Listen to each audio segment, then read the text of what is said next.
हमारा लोकतंत्र। तो जैसा कि हमने बताया कि आज़ादी से पहले भारत में जो शासन था वो राजतंत्र का था। आज़ादी से पहले अंग्रेज़ों ने शासन किया, अंग्रेज़ों से पहले मुग़लों ने शासन किया, मुग़लों से पहले सुल्तानों ने शासन किया, सुल्तानों से पहले राज परिवार, हिंदू राज परिवार भारत के तो काफ़ी लंबे समय से चले आ रहे थे। इस तरह शासन होता था और अभी तक ये व्यवस्था थी कि राजा का पुत्र ही या राज परिवार से ही कोई व्यक्ति राजा बनता था। झांसी की रानी, उनका पुत्र दामोदर राव जब नहीं रहा तो उन्होंने आनंद राव को गोद लिया, उसका नाम दामोदर राव रखा।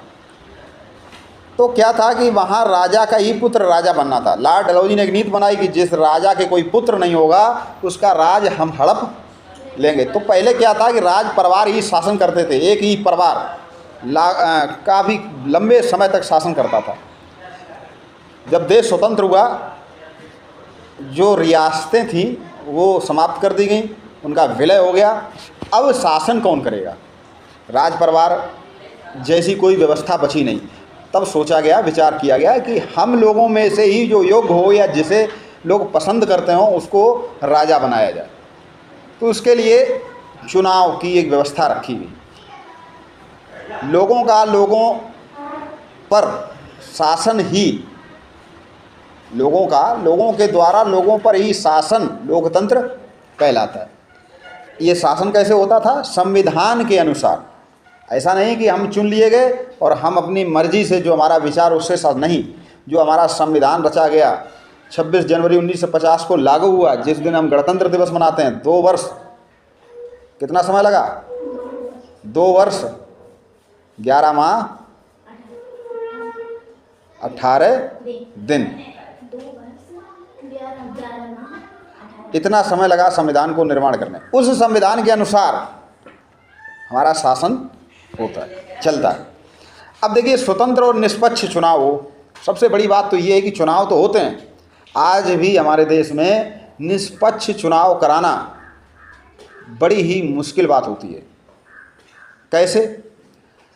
जो पब्लिक होती है, आम जनता होती है, वो लोभ लालच में आ जाती है। वो सोचती है कि चुनाव जीतने के बाद कौन हमारे काम आएगा, जो सबको मिलेगा वो हमको मिलेगा। अगर कोई प्रत्याशी हमको नगद पैसे दे रहा है तो वो उसको वोट दे देता है नगद पैसे। या फिर ये शराब भी चोरी से चुपके से लोग बांटते। चुनाव के समय खूब शराब पिलाई जाती है, जबकि चुनाव आयोग, प्रशासन, पुलिस बहुत सख्ती रखती है। खासकर प्रधानी के चुनाव में खूब शराब बांटी जाती। क्या आपके गांव में ऐसा होता है?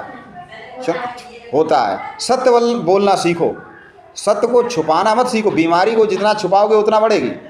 शराब बढ़ती है, शासन, प्रशासन, पुलिस बहुत सख्ती रखती है, हर जगह गाड़ियां चेक होती हैं, लेकिन स्वार्थी लोग वोट पाने के लिए शराब बांटते हैं, पैसे बांटते हैं। लेकिन ठीक है, अच्छाई और बुराई साथ साथ चलती रहेगी। शासन अपना काम करता, पब्लिक अपना काम करती। लेकिन इसका मतलब ये नहीं कि हमारा इन संवैधानिक संस्थाओं से विश्वास उठ जाए। हमें विश्वास बनाना पड़ेगा, क्योंकि इसके अलावा हमारे पास कोई दूसरा रास्ता नहीं है। तो चुनाव आयोग है, उसका प्रमुख उद्देश्य होता है कि निष्पक्ष चुनाव कराया जाए। जैसा कि आप इस चित्र में देख रहे हैं कि एक मतदाता खड़ा है घर के बाहर, उसका जो है क्या कहते हैं, पर्चा पकड़े हुए, और जो वोट चुनाव लड़ रहा है वो एक हाथ में पैसा पकड़े और उसके साथ जो दूसरा आदमी खड़ा वो पीछे डंडा लिए। यानी कि डरा धमका के, खिला पिला के, किसी तरह उनका अंतिम उद्देश्य होता है कि हमें वोट मिल जाए। अच्छा, विचार करिए कि जो लोग पैसा बांटते हैं, शराब बांटते हैं, क्या ऐसे लोग जीतने के बाद तुम्हारा कोई काम करेंगे? और तुम उनके पास जा भी नहीं सकते, क्योंकि तुम उसकी कीमत पहले से ही ले चुके। इसलिए आप निष्पक्ष होकर, किसी के लालच में ना आकर, हमको जो अच्छा प्रत्याशी लगता आप उसको वोट दो। वो जीतेगा तो हमारे लिए सड़कें बनवाएगा, बिजली की व्यवस्था करेगा, पानी की व्यवस्था करेगा, शिक्षा की व्यवस्था करेगा।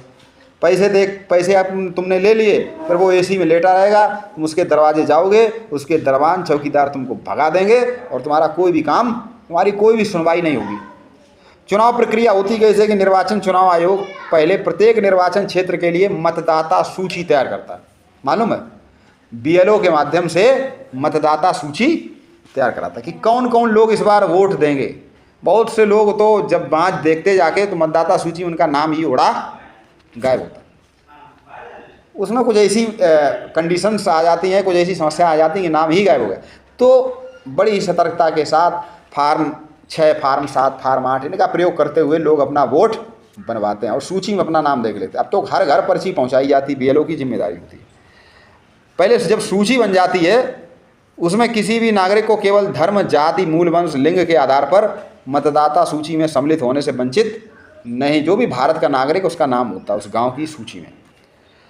उसके बाद राष्ट्रपति या राज्यपाल द्वारा जारी अधिसूचना जारी की जाती है कि अब चुनाव होगा।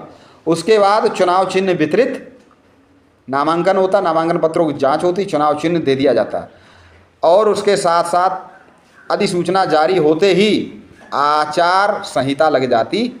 आचार संहिता लगने के बाद यानी कि फिर कोई कार्य, सरकार कोई भी कार्य बिना चुनाव आयोग की परमिशन के नहीं करा सकती, क्योंकि ऐसा भी हो सकता है कि जब चुनाव की अधिसूचना जारी हो जाए तब सरकार बहुत सारा काम कराने लगे वोट लेने के लिए और 5 साल सोती रहे, 4 साल, तो रोक लग जाती। फिर आपको चुनाव आयोग की परमिशन लेनी पड़ती। तो आपको जो भी विकास कार्य कराने, हाँ जो विकास कार्य पहले से चल रहे हैं वो चलते रहते हैं। बहुत सारे कामों पे रोक लग जाती, आचार संहिता, और वोट खुलने के 1-2 दिन तक आचार संहिता रहती, उसके बाद आचार संहिता हट जाती। फिर एजिट जैसे चलती सरकार वैसे चलती। जब आचार संहिता लग जाए उसके बाद चुनाव प्रचार जो होता है, जिस दिन वोट पड़ते हैं उसके 48 घंटे पहले बंद कर दिया जाता है और मतदाता अपना एपिक मतदाता पहचान पत्र लेकर जो निश्चित तिथि होती है उस दिन अपना वोट डालते हैं। फिर 8, 10, 15 जब सब जगह वोट पड़ जाते हैं फिर काउंटिंग होती है, वोट गिने जाते हैं और वोट गिनने के बाद जो प्रत्याशी जीतता है उसको प्रमाण पत्र देकर सम्मानित किया जाता है कि आपने ये चुनाव जीत लिया। तो इस तरह ये चुनाव प्रक्रिया होती है कि अधिसूचना जारी से लेकर आचार संहिता हटने तक ये क्रम रहता है।